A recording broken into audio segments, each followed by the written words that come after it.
Here's a walk through the Forms functionality on Involve. Forms can be created as templates and then reused later on different types of activities or events, or they can be added at any point in time while you're communicating with parents or students. Let's start by looking at the templates.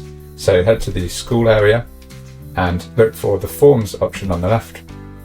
Here we've got some template forms we made earlier, and if we click on one of those, we can edit it.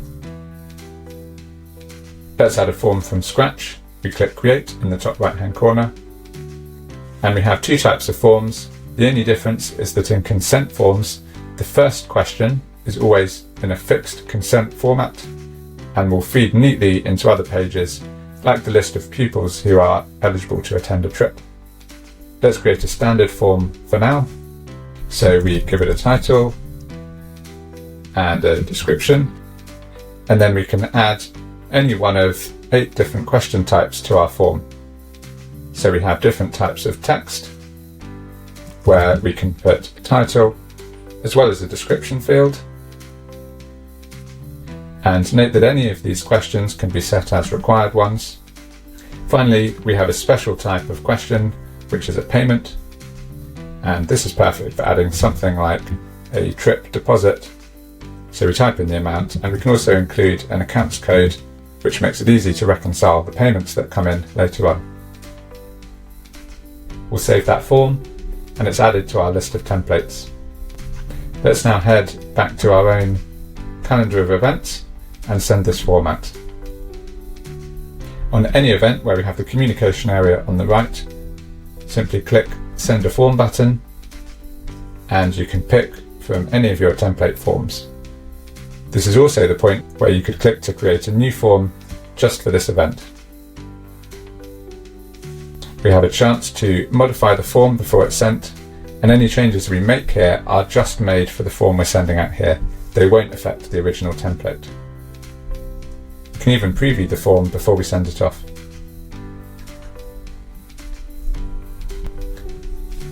Then we have some options for the due date of the form, as well as how frequently we want to remind parents to fill it in. And finally, we'll see all of the students on the event that we're looking at, and so we have a chance to either share the form with all of them or just a selection. This is also the point where we could choose to send the form to the students themselves instead of the parents.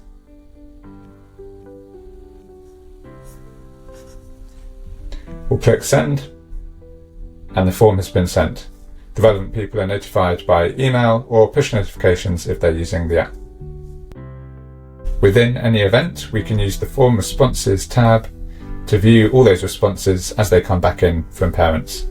That includes questions like consent, as well as which parent completed the form and the time that happened. You can click the button on the right to open up the form and view their completed form. And for anyone who hasn't completed this yet, you can actually fill it out on their behalf using this link. If you need to edit the due date of the form, you can use the edit button here to do so, as well as changing some basic details like the description after it's been sent out. And you can also switch between different forms that have been sent out for the same event. Finally, you can use the options here to search for particular students and their responses, or even export all of the response data into an Excel document.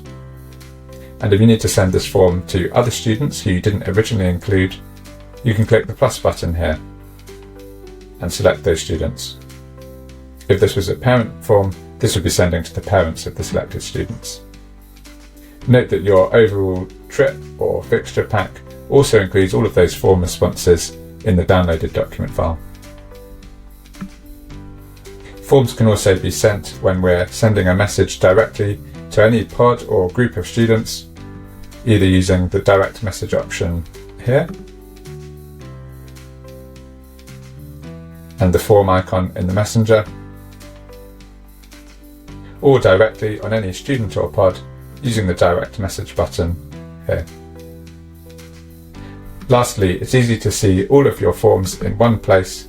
If you come back to the form page on the school area and click on Sent Forms, we have a handy summary of all of the forms that we've sent out, and we can simply click on one of those to show those responses, and again, all the controls for editing or downloading those answers.